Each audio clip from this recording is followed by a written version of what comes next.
मानस शांत हों, जिनके गुणों के गान गुण ये वर्धमान महान जिन विचरे हमारे धन। गाथा नंबर 46। प्रवचन सार ज्ञान तत्व प्रज्ञापन ज्ञानाधिकार।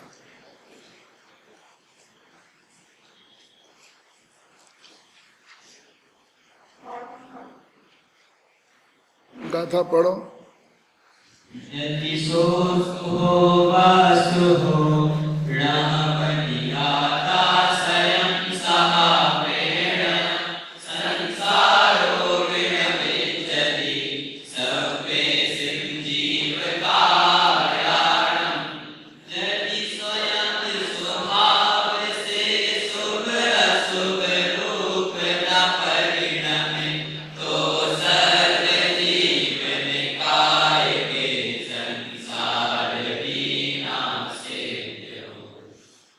पिछली गाथा में ये कहा था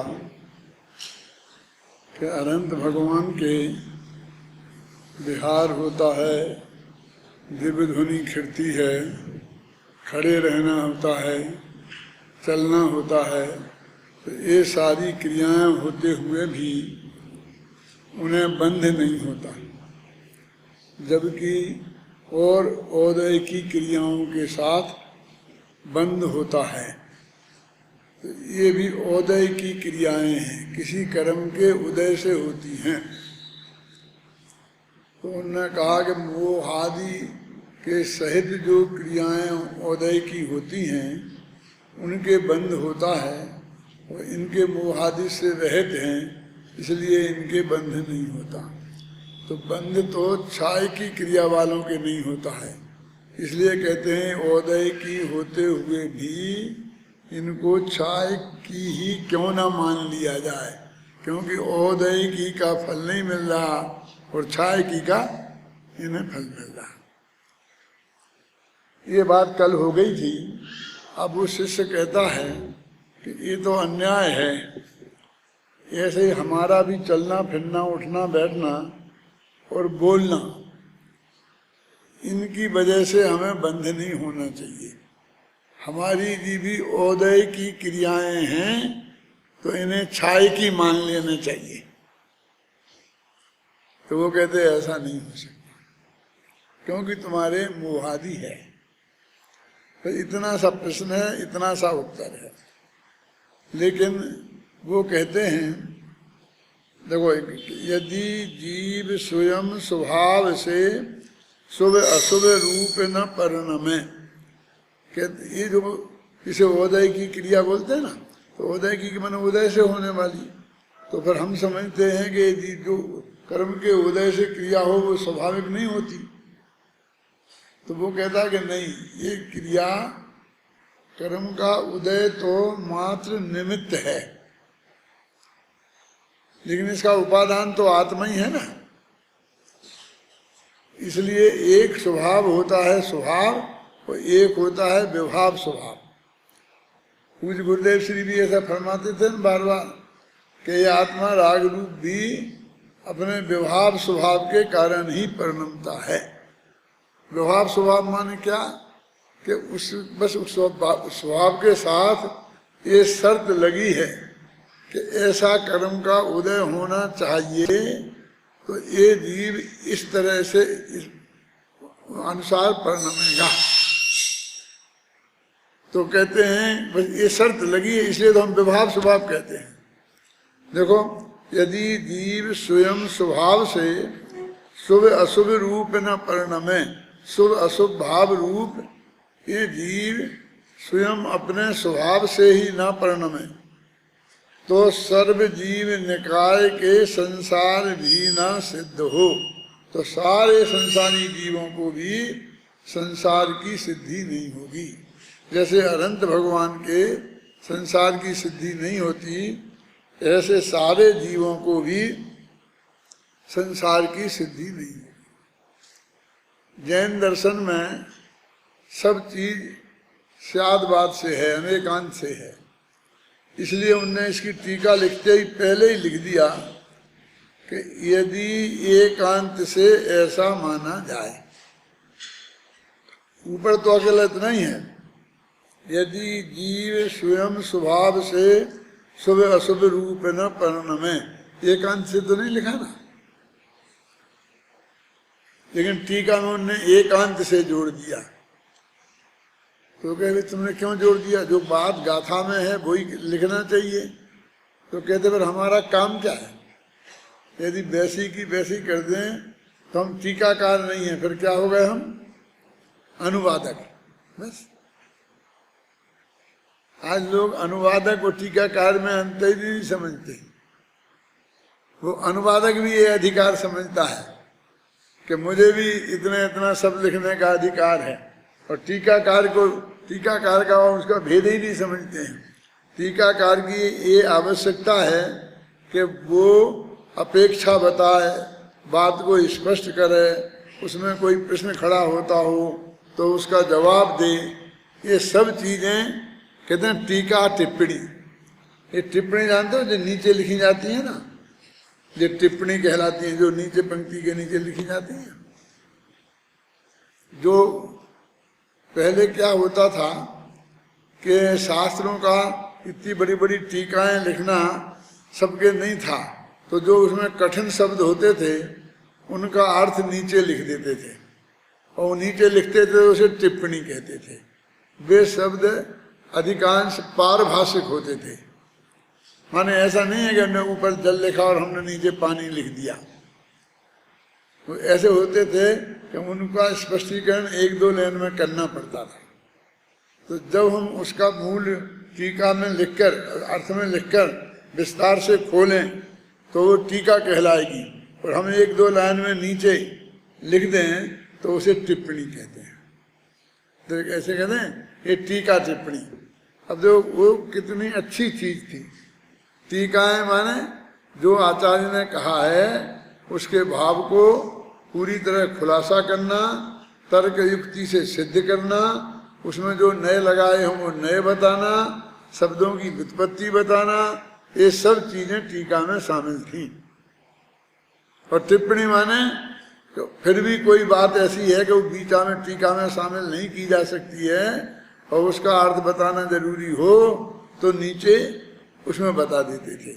आजकल तो टिप्पणी में सिर्फ ये रह गया कि ये छंद किस शास्त्र का है, कौन से नंबर की गाथा है, कौन से कहाँ से वो प्रकाशित हुआ है, ये सब लिख देने का काम ही टिप्पणी में रह गया है। क्योंकि हम ऊपर की सब बातें उस टीका में जो हम लिखते हैं, अनुवाद जिसे अनुवाद भी कहते हैं, कोई कुछ कहता है कोई कुछ कहता है, लेकिन पहले इस बात में बहुत अंतर था कि ये टिप्पणी है, ये टीका है, ये भाष्य है, ये महाभाष्य है, ये सारे भेद होते थे। तो किसको भाष्य कहते हैं, किसको महाभाष्य कहते हैं, है ना, वो अलग अलग। यदि एकांत से ऐसा माना जाए, अब एकांत से माने सर्वथा की बात नहीं है ये, है ना। यदि श्यालवाद से ऐसा मानो कि आत्मा शुभाशुभ भाव रूप परिणमित नहीं होता है तो कोई दिक्कत नहीं है। यदि एकांत से ऐसा मानो कि शुभाशुभ भाव रूप स्वभाव में आत्मा स्वयं परिणमित नहीं होता, यदि ऐसा मानो कि आत्मा स्वयं परिणमित नहीं होता तो यह सिद्ध होगा कि वह सर्वथा ही निर्विघात शुद्ध स्वभाव से अवस्थित है। माने वो फिर उसमें कोई दोष नहीं है, वो निर्दोष है, यानी फिर उससे बंध नहीं होगा। ऊपर समस्या क्या थी, वो छाई की मानी जाएगी, क्योंकि जिस चीज से हमें बंध नहीं हो रहा तो उसको हम स्वभाव ही माना जाएगा, और वो क्रिया जो होगी वो औदय की नहीं होगी, छाई की होनी चाहिए। तो वो कहते हैं कि कथनचित इसका स्वभाव है और कथनचित वो निमित्त भी है। तो वो ये कहते हैं कि शुभाशुभ भाव रूप जो परिणमित होता है आत्मा, यदि उसमें उसकी कोई गलती नहीं है, माने वो स्वयं ही परिणमित नहीं होता, तो उसके फल में उसे बंध नहीं होना चाहिए। तो सभी जीव संसारी नहीं रहेंगे, सभी सिद्ध हो जाएंगे। तो सांख्य वाले ऐसा मानते हैं। इसलिए वो अपने आचार्य हैं, क्या नाम, जयसेनाचारी, वो देखो आगे की लगा,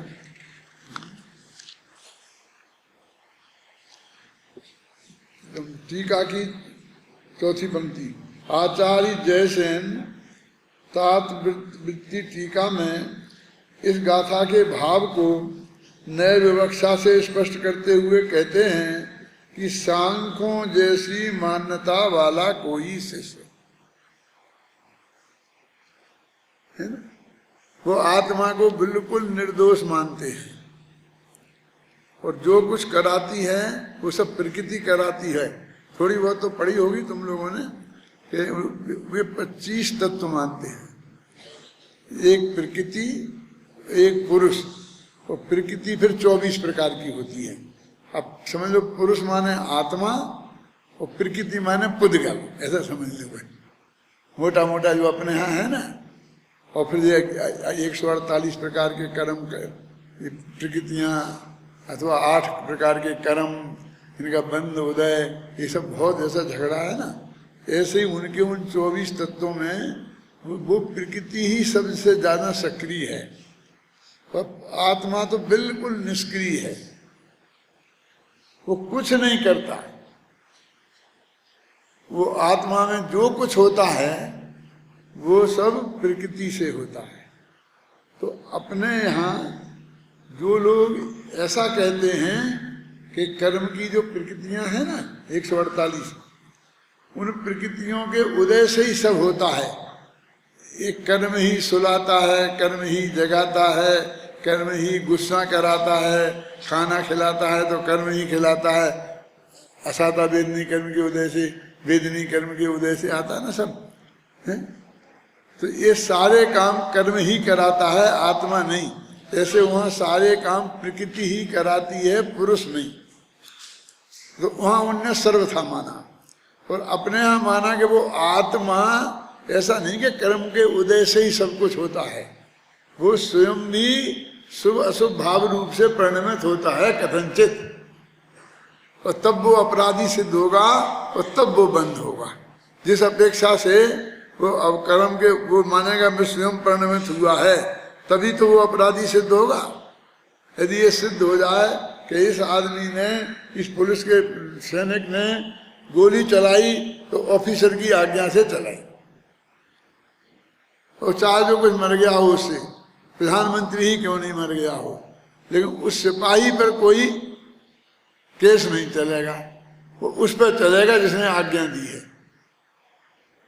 क्योंकि वो ही पूरा उसका कर्ता धर्ता नियंता है। यदि वो उसकी आज्ञा नहीं मानता तो उस पर केस चलता। यदि ऐसा ही आत्मा के साथ हो कि वो कर्म के उदय के अनुसार ही उसे सब काम करना पड़े, तो फिर वो बिल्कुल निर्दोष सिद्ध हो जाएगा। फिर निर्दोष सिद्ध हो जाएगा तो बंध भी नहीं होगा उससे। लेकिन आत्मा ऐसा नहीं है। कल परसों के व्याख्यान में अपन सिद्ध करके आए हैं कि एक मौका ऐसा भी है कि वो कर्म का उदय हो और आत्मा राग द्वेष मोह नहीं करे, कम करे, ज्यादा करे, माने उसे बिल्कुल डिग्री टू डिग्री वैसा ही राग द्वेष करना जरूरी नहीं है। तो इसी का नाम वो कथनचित लगा हुआ है। तो वो कहते हैं कि यदि ऐसा मान लें कि केवली के समान उसके भी एक क्रिया होती है और ये किसी कर्म के उदय से होती है, तो सारा अपराध कर्म के उदय से हुआ, तो कर्म को हो जो कुछ बंद बंद हो, तो कर्म को तो कोई बंद होता नहीं, पर आत्मा को बंद होता है। तो ये सिद्ध करता है कि इसमें आत्मा का अपराध है।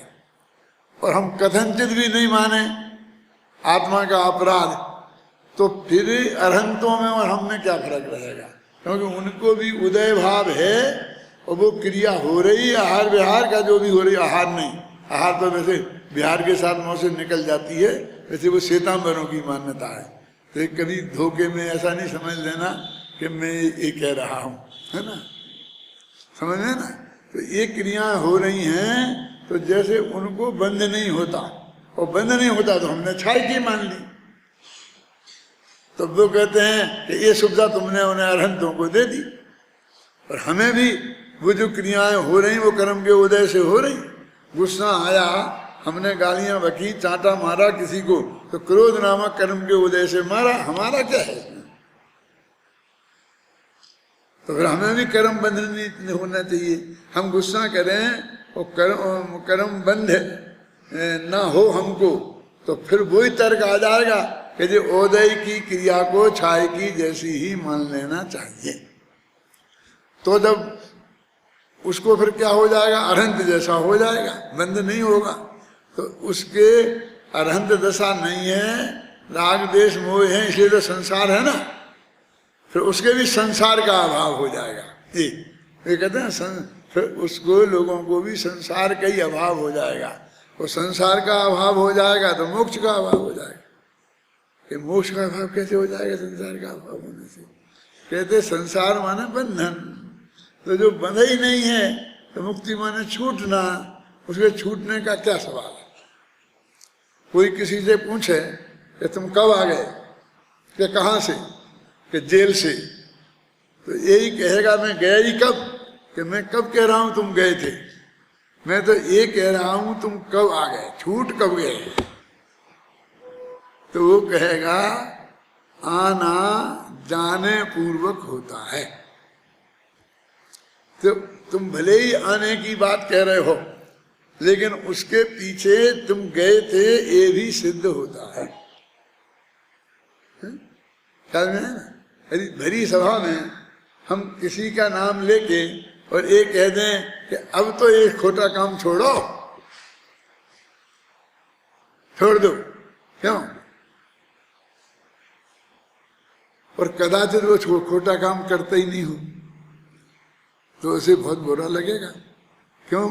कि सारी सभा ने ये समझा कि मैं ये खोटा काम करता हूं, तब तो मुझसे आप खोटा काम छोड़ने की अपील कर रहे हो। कि मैंने कब कहा कि आप करते हैं? क्या समझ में आई ना? कि नहीं, वो नहीं कहा तो भी। तो इसी प्रकार वो कहते हैं, देखो वस्तुतः जिनके यही है ना, 47 में है ना, नहीं बदल गया, इधर है। तात्पर्य यह है कि जिस प्रकार स्फटिक मणि लाल और काले फूल के निमित्त से लाल और काले स्वभाव रूप परिणमित होता दिखाई देता है, उसी प्रकार आत्मा कर्मोपाधि के निमित्त से शुभाशुभ भाव रूप परिणमित होता दिखाई देता है। अब ये परिणमित में स्वयं और लगा दो। यदि वो नहीं लगाएंगे ना, तो जो हम कह रहे हैं सारा वो भाव नहीं स्पष्ट होगा। स्फटिक मणि है और उसमें 2 फूल होते हैं, एक बोलते हैं तमाल का पुष्प और एक क्या दूसरा, तुम्हारी बात तो मैं सुनता नहीं हूं ना, जवा कुसुम और तमाल पुष्प है ना। तो ये दोनों जो फूल होते हैं, एक लाल एक काला, तो उसमें ऐसा लगा देते हैं पीछे, तो वो सारा मणि लाल दिखाई देता है, कि काला दिखाई देता है। तो ये मणि का उदाहरण क्यों दिया? क्यों कि ये मणि का स्वभाव है कि वो फूल की डांक लगे तो ये पूरा लाल दिखाई दे। ये डांक का स्वभाव नहीं है, उसमें ऐसी विशेषता नहीं है वो कांच में लग जाए और चाहक भी लग जाएगी, वो चीज वैसी दिखाई देने लग जाएगी, ऐसा नहीं है।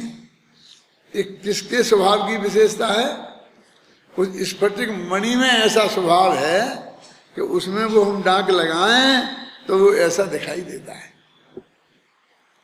ऐसे ही आत्मा में ये स्वभाव है कि उसे कर्म का उदय पड़े तो वो राग देश रूप परिणमित होता है।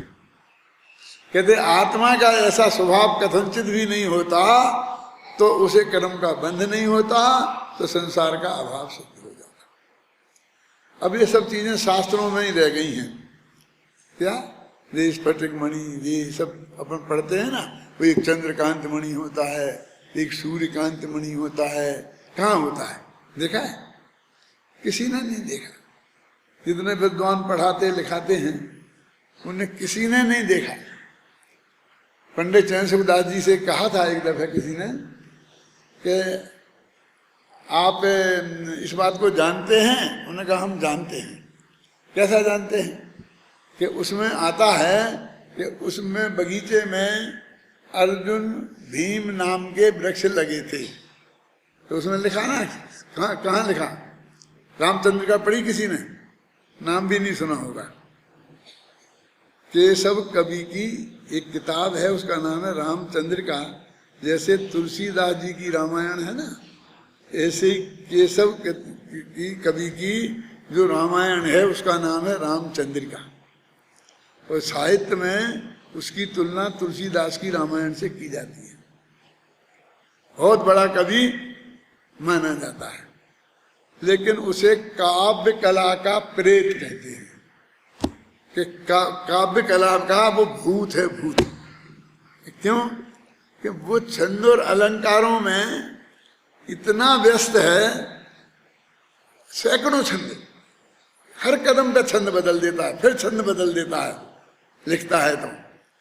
और इतने अलंकार, एक एक छंद में 10-10 अलंकार, शब्द अलंकार, ये अलंकार लगाता है।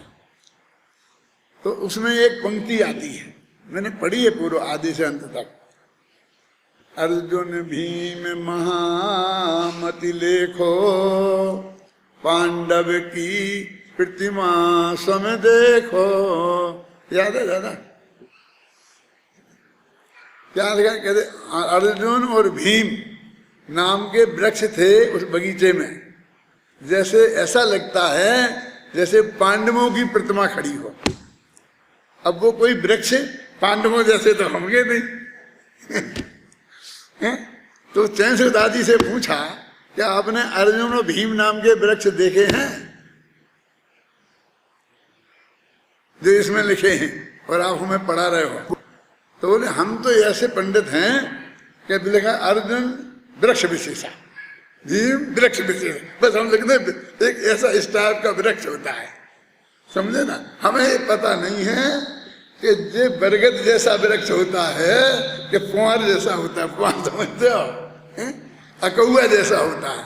हमें इतना भी अंदाजा नहीं है कि ये जो भीम नाम के वृक्ष होंगे ये कैसे होंगे। हम ऐसे पंडित हैं कि चंद्रकांत मणि, कि एक ऐसा मणि होता है कि चंद्रमा की किरणें उस पर पड़े तो पानी की धारा बरसने लगती है उसमें से, जल धारा। एक सूर्यकांत मणि, कि ऐसा मणि होता है कि उस पर सूरज की किरणें पड़े तो वो आग उगलने लगता है। देखा है किसी ने? न चंद्रकांत मणि देखा, न स्फटिक मणि देखा, और न देखने की कभी संभावना है। लेकिन इतना हमारे दिमाग में जरूर कल्पना थी कि ये स्फटिक मणि एक होता है, ये लिखा ना समय सार में। अब समय सार की, प्रयोजन सार की बात नहीं माने कि उसमें वो डाक लगा दो तो वैसा पूरा दिखने लगता है ना?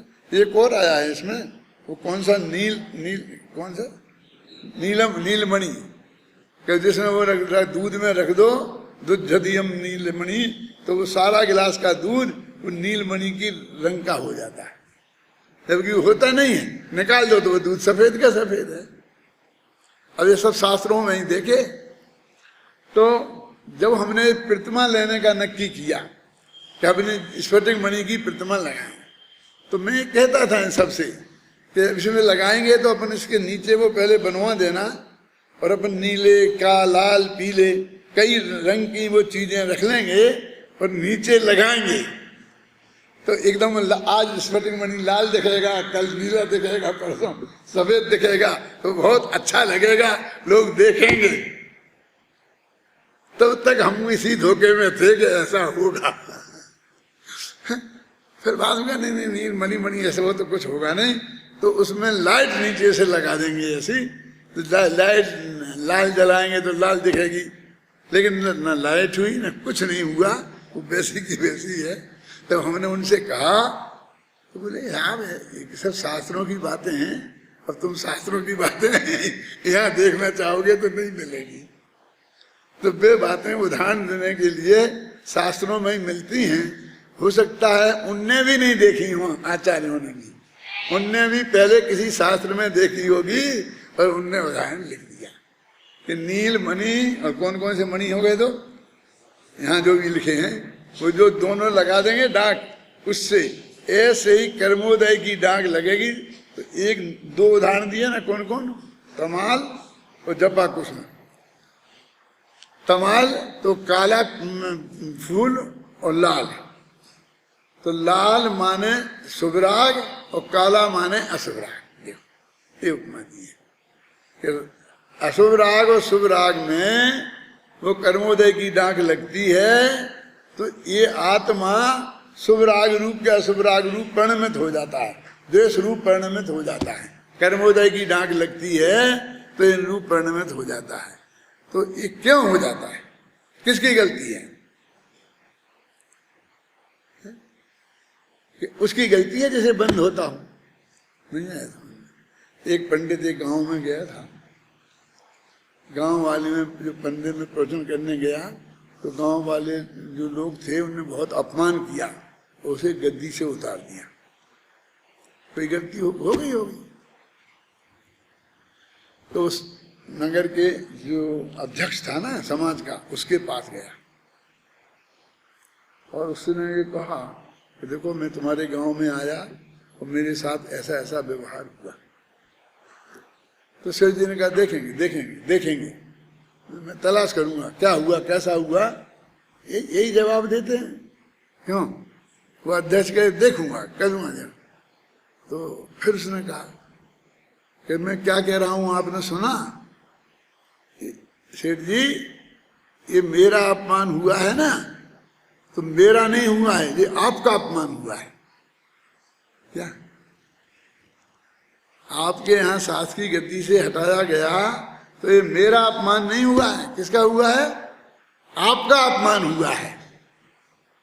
तो सेठ जी वो तो ठीक है, ये हमारी नाक नहीं कटी, तुम्हारी नाक कटी है। क्या कहा?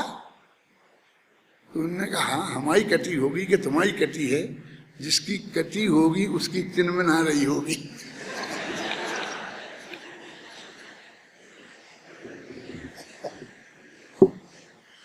तो हमारी कटी है तो तुम क्यों चिल्ला रहे?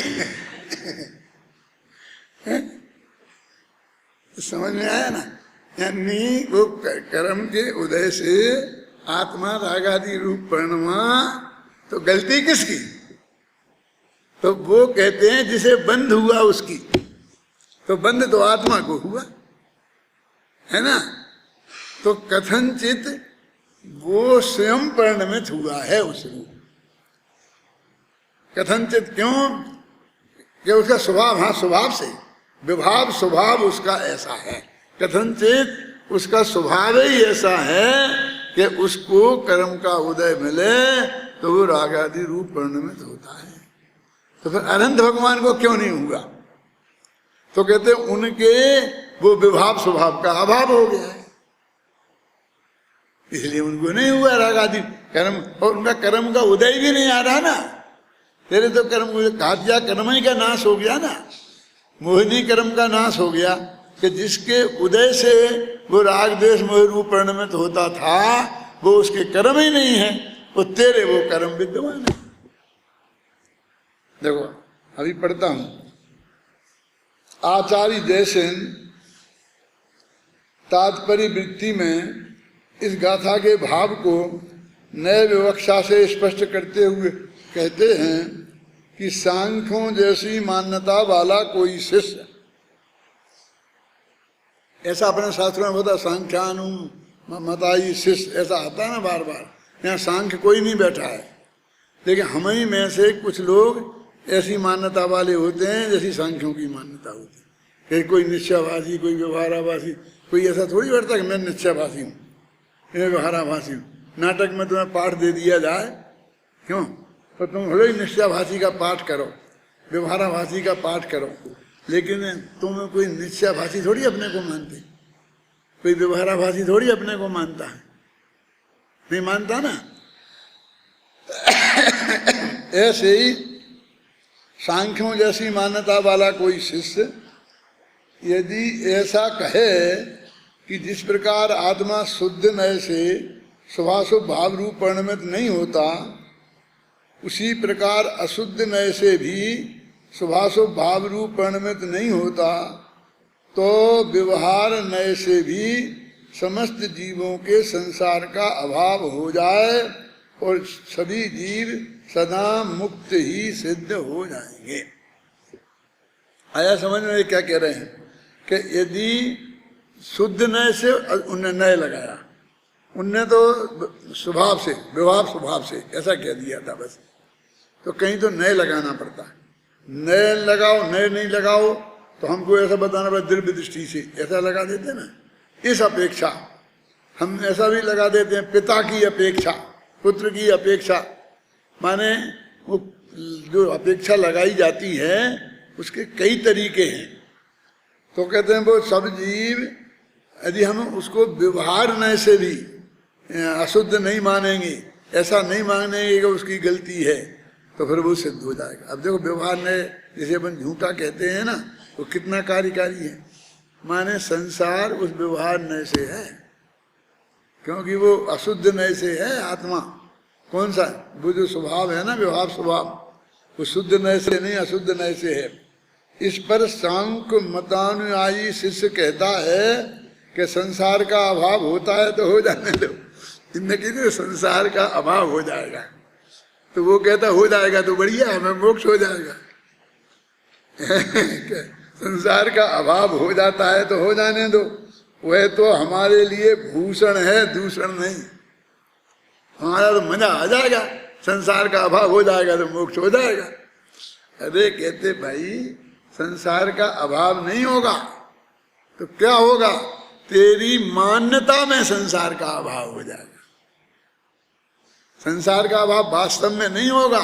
ये तो अपन न्याय की भाषा में इस तरह कहते हैं कि यदि तुम ऐसा मानोगे तो जीव अज्ञानी सिद्ध हो जाएगा, सिद्ध विरागी देशी सिद्ध हो जाएंगे, होने जाने कुछ नहीं है। वो तो तुम ऐसा नहीं मानोगे, ऐसा मानोगे तो ऐसे होने की संभावना है, ये अर्थ है। उससे कहते हैं कि यह तो प्रत्यक्ष विरुद्ध बात है, क्योंकि संसारी जीवों के स्वभाव भाव प्रत्यक्ष दिखाई देते हैं कि भाई ये तो प्रत्यक्ष विरुद्ध हो जाएगा ना, कि संसारी के स्वभाव भाव है ही नहीं, कि निश्चय ऐसे नहीं है। और हम देख रहे हैं राग गुस्सा क्रोध मान माया लोग हो रहे हैं, कर्म से भी बंध रहे हैं, और कहने निश्चय ऐसे तो राग क्रोध का करता, राग का करता आत्मा है ही नहीं। बोलो, अब यहाँ ये व्यवहार नहीं भी किसी काम का है ना। अशुद्ध निश्चय नय से आत्मा रागादि का करता है, वो शुद्ध निश्चय नय से आत्मा रागादि का करता नहीं है। इतना निश्चय व्यवहार तो तुमने पढ़ा होगा ना। अब वो कहते हैं जैसे शुद्ध नय से वो राग द्वेष का करता नहीं है, ऐसे ही अशुद्ध नय से भी हम ऐसा मान लें कि वो राग द्वेष का करता नहीं है, तो राग द्वेष का ही अभाव हो जाएगा। क्योंकि फिर तो है ही नहीं ना निश्चय से, ना शुद्ध निश्चय से, ना अशुद्ध निश्चय से, ना निश्चय से, ना व्यवहार से, तो फिर तो है ही नहीं ना। तो राग द्वेष रहने से संसार होता है। इस प्रकार इस गाथा में मूल रूप से यही कहा गया है कि केवल भगवान के जो दिव्य ध्वनि का खिलना, विहार का होना आदि क्रियाएं पाई जाती हैं, उनके कारण उन्हें रंच मात्र भी बंध नहीं होता, क्योंकि केवली भगवान के मोह राग देश का पूर्णता अभाव हो गया है। उक्त कथन के आधार पर कोई अज्ञानी यह कहने लगे कि जब केवली भगवान के चलने फिरने और बोलते रहने पर भी बंद नहीं होता, तो फिर हमें भी चलने फिरने और बोलने के काल में बंद नहीं होना चाहिए, है ना। उसके समाधान में इस गाथा में कहा गया है कि बंध तो मोह राग देश से होता है, शारीरिक क्रियाओं से नहीं। केवली भगवान के मोह राग देश नहीं है, अतः उन्हें उक्त क्रियाओं के सद्भाव में भी बंध नहीं होता, और संसारी जीवों के मोह राग देश होने से बंध होता है। केवली भगवान के समान यदि संसारी जीवों के भी ओदय की क्रियाओं के काल में बंध का अभाव माना जाएगा तो फिर संसार ही नहीं रहेगा, क्योंकि बंध दशा का नाम ही संसार है। देखो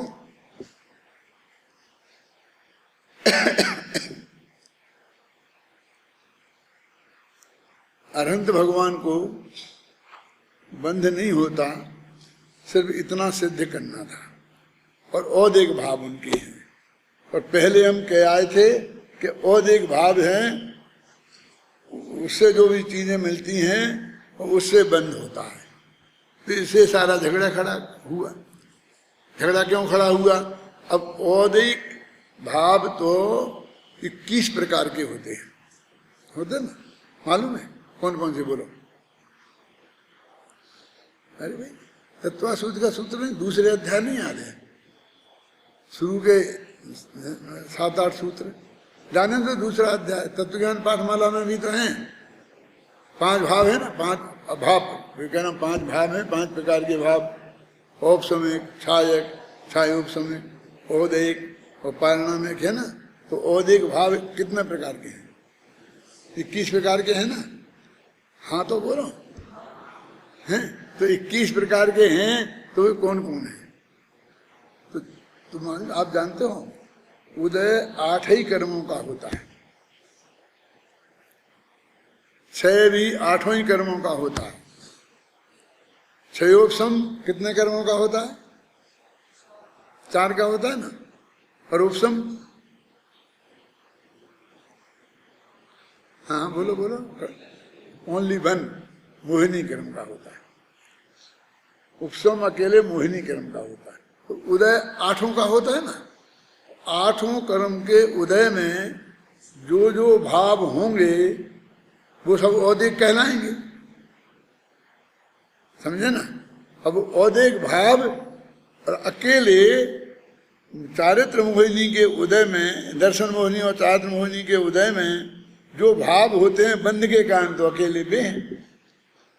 तो बाकी के जो भाव हैं उन 21 में चारित्र दर्शन मोहिनी और चारित्र मोहिनी के उदय में कितने 1-2 भाव होते होंगे। बाकी के भाव हैं वे तो इनके उदय में नहीं होते हैं। वो तो कई दफे अपन कह चुके हैं, निरर्थक जाते, उनसे तो कर्म का बंध होता ही नहीं है। वस्तु स्थिति तो ये है कि हमें उनकी बिल्कुल चिंता नहीं करना चाहिए।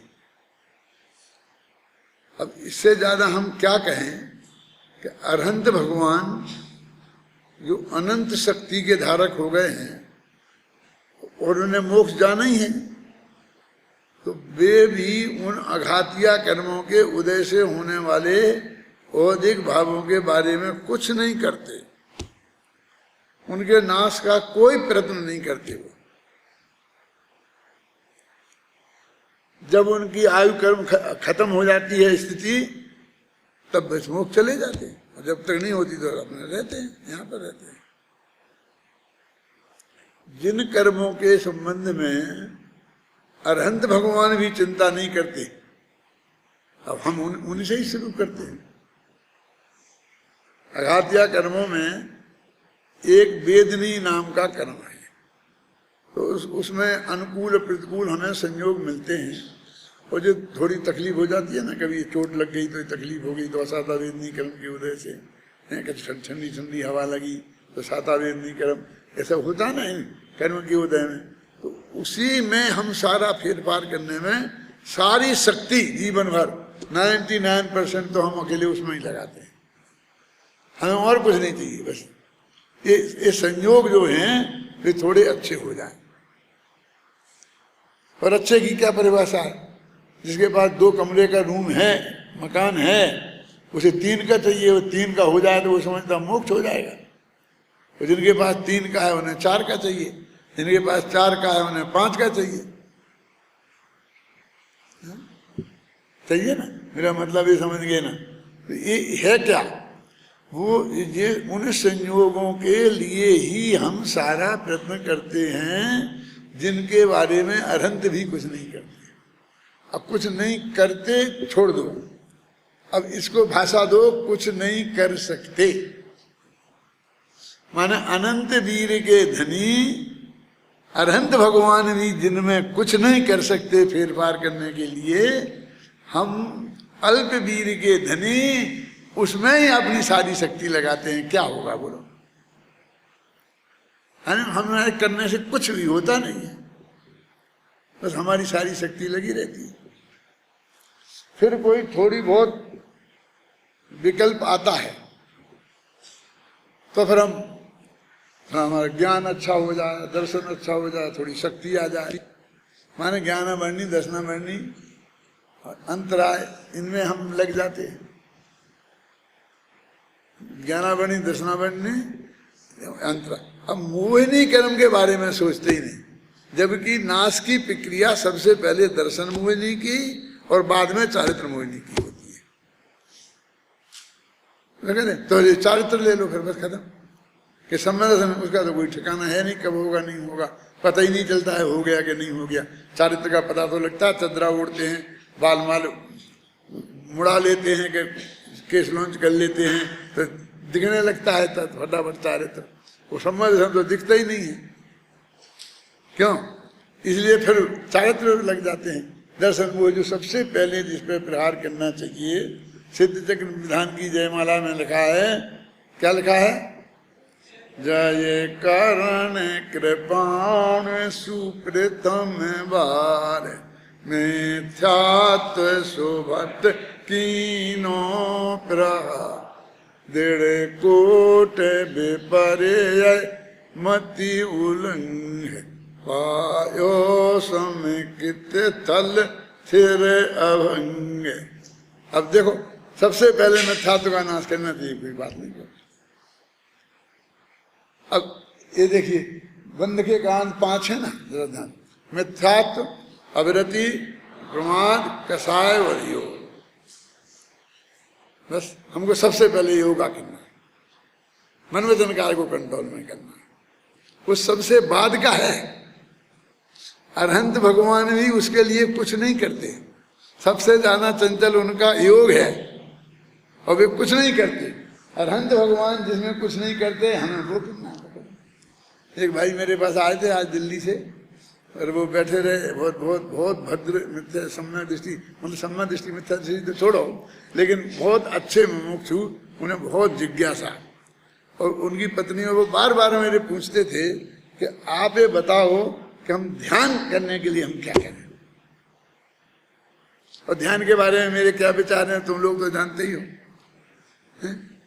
मैं क्या करना तुम्हें ध्यान का? ध्यान का क्या करोगे? समझ में आई ना?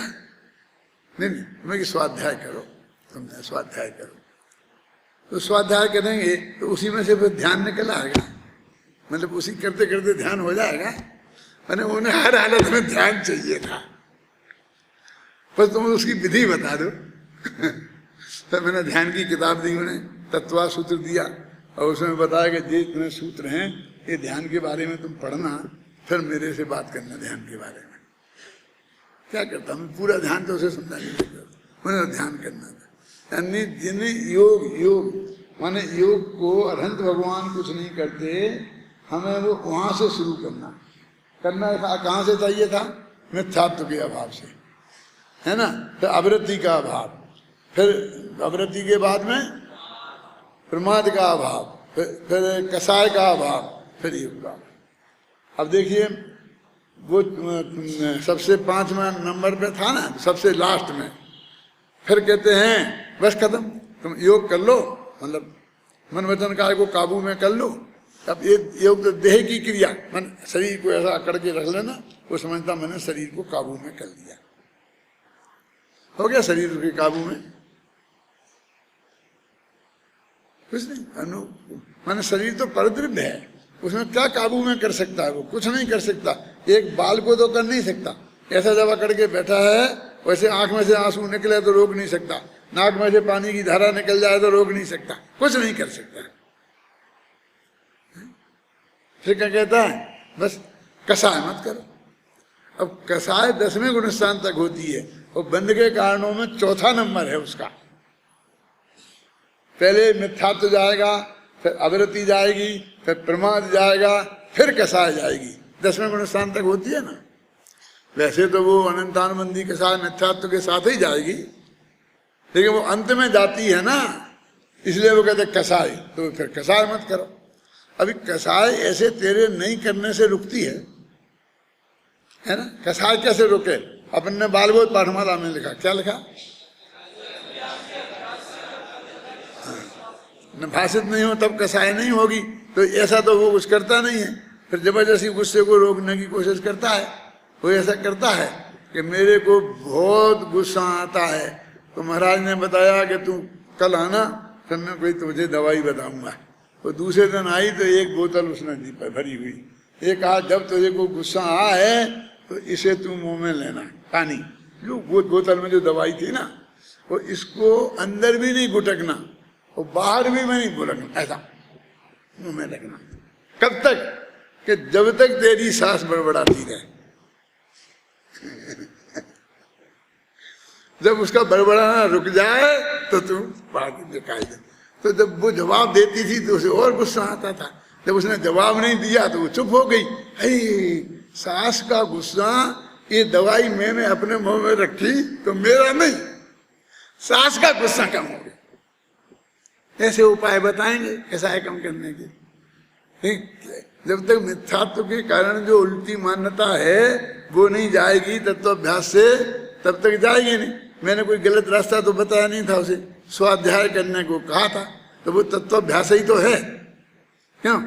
वो सचमुच एक बिल्कुल सही रास्ता बताया था ना, जो आपको बताया है। किसी को भी बताता हूं, ऐसा तो नहीं कि उसको मूर्ख समझ के कोई उल्टा सीधा रास्ता बताया हो, नहीं जाती हो। पढ़ने में तो मन नहीं लगता, नींद आ जाती है, ऐसा होता है वैसा होता है, ध्यान दीजिए।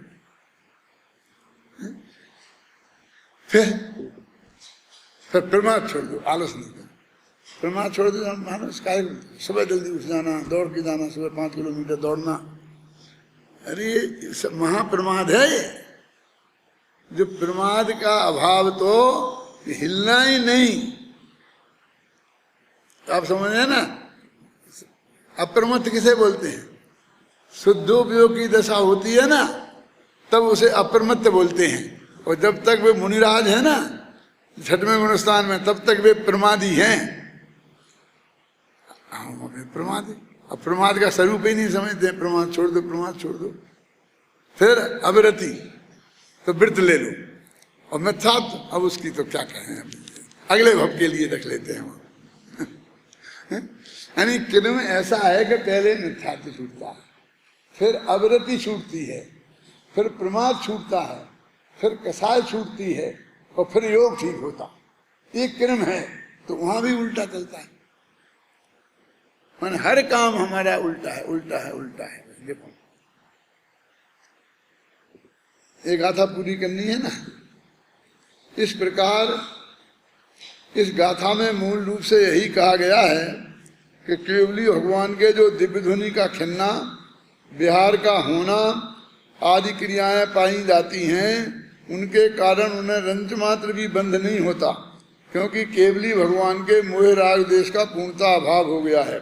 उक्त कथन के आधार पर कोई अज्ञानी यह कहने लगे कि जब केवली भगवान के चलने फिरने और बोलते रहने पर भी बंध नहीं होता, तो हमें भी चलने फिरने और बोलने के काल में बंद नहीं होना चाहिए। अब हमें तुम बंद होता कहते हो। उनके समाधान में इस गाथा में कहा गया है कि बंध तो मोह राग देश से होता है, शारीरिक क्रियाओं से नहीं। केवली भगवान के मोह राग देश नहीं है, अतः उन्हें उक्त क्रियाओं के सद्भाव में भी बंध नहीं होता। संसारी जीवों के मोह राग देश होने से बंध होता है।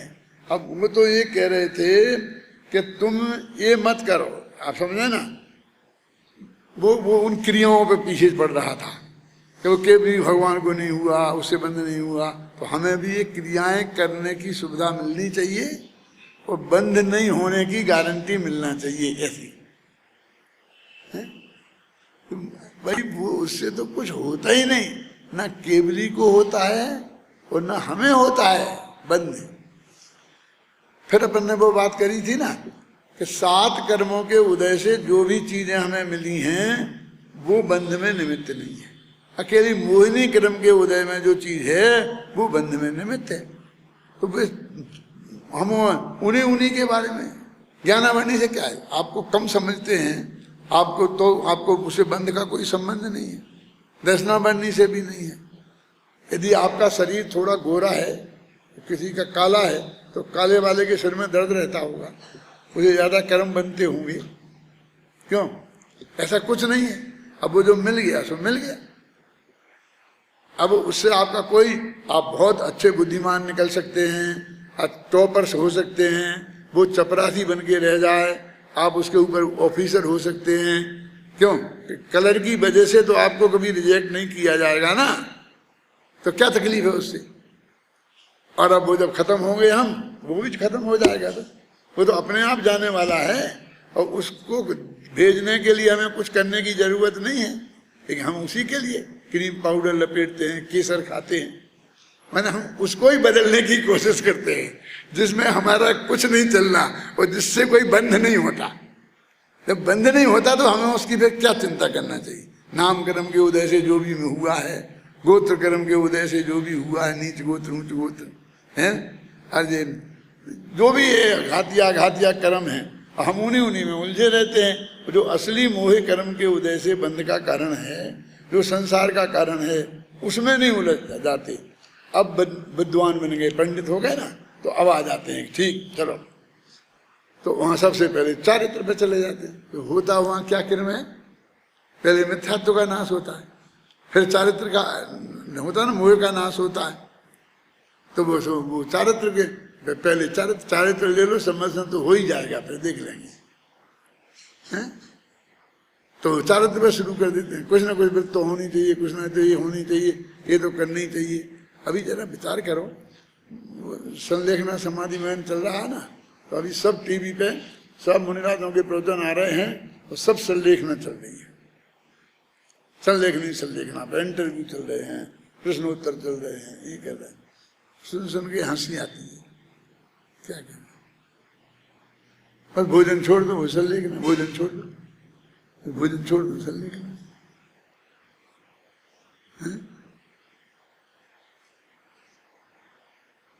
अब उन इसलिए तो ऐसी चीजों को उन्होंने रोक लगाई हैं, वही देखते हैं वो संलेखना कितनी बड़ी चीज है, कितना उसका स्वरूप है, क्या है, वो कोई बात नहीं करता।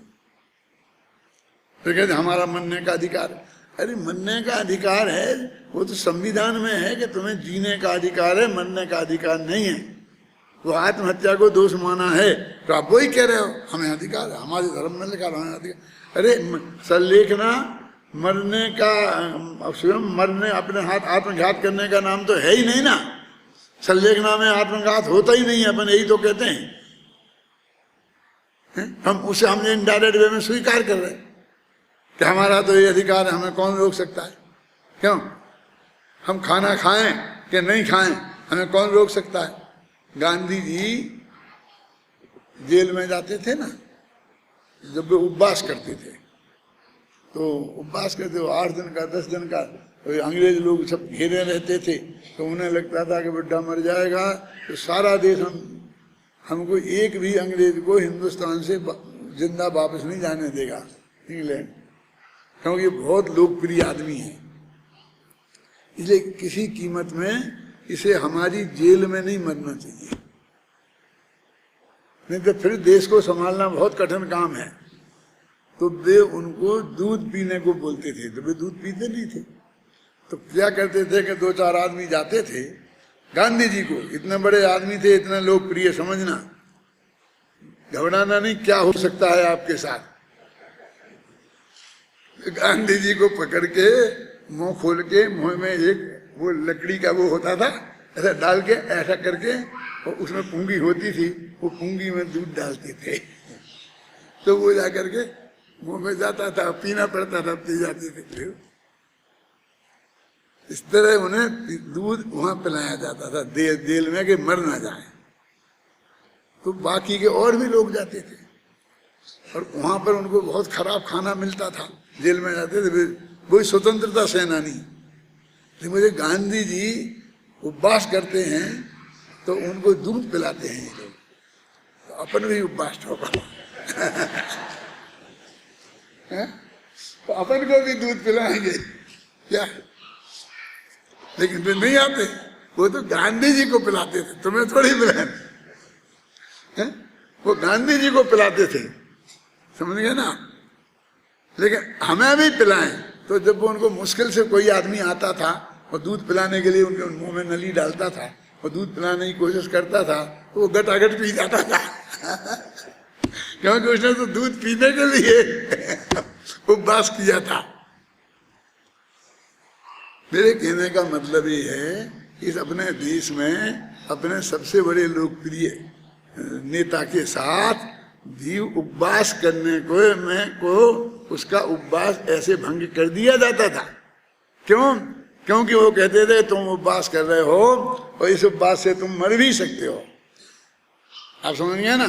तो वो ऐसा मान के कि तुम वो क्या, मैं तो आत्महत्या नहीं कर रहा हूं, मैं तो सारे देश को जगा रहा हूं, तुम्हारे विरुद्ध खड़ा कर रहा हूं, मैं आत्महत्या थोड़ी कर रहा हूं। मेरे भैया बेमान नहीं मानेंगे, तुम नहीं कर रहे हो, लेकिन तुम नहीं पियोगे खाओगे तो मर जाओगे।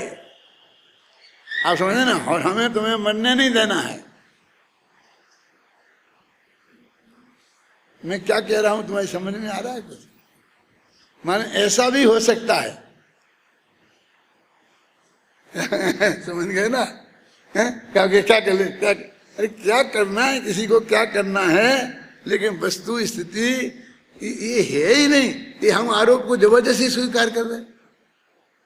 ये सल्लेख ना हमारे मरने का अधिकार ऐसा है ही नहीं।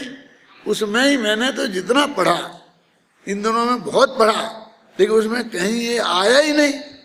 वो तो कहते हैं कि जब तक तुम किसी भी उपाय से बच सकते हो, बचने की पूरी कोशिश करो, और जब बचना नहीं सको तो फिर व्यर्थ दुखी मत हो, चुपचाप शांति से देह का परिवर्तन हो जाने दो। भाई इतनी सी बात है, इसमें मरने की बात कहाँ है?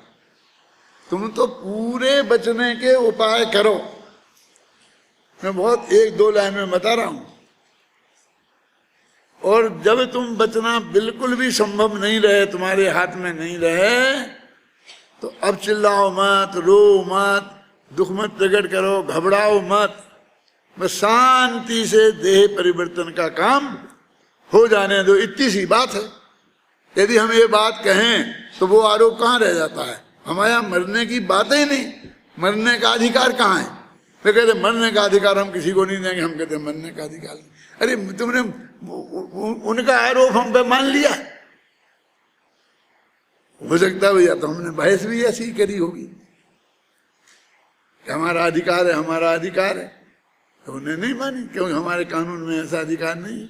हम ये कहते हैं कि हमारा तो अंत तक बचने का प्रयास है। ये आज्ञा है शास्त्र की। तो मेरे कई प्रमाण में जो मिले हैं शास्त्र के हैं कि जब आप का मरण अनिवार्य हो जाए, किसी भी कीमत पर हमारा बचना संभव नहीं हो, तब फिर शांत भाव से जो भी हो रहा है उसके ज्ञाता दिष्टा बन के रह जाओ। तो तब अपने तब मर जाओ, तब मर जाओ वाली बातें ही कहाँ है? फिर जो होगा सो हो जाएगा। हम तो बचने का उपाय अंत तक करेंगे। इसका नाम समाधि मरण है। कोई मानने को तैयार नहीं। यदि मैं ये बात कहूं तो लोगों के गले नहीं उतरेगी। क्या करें?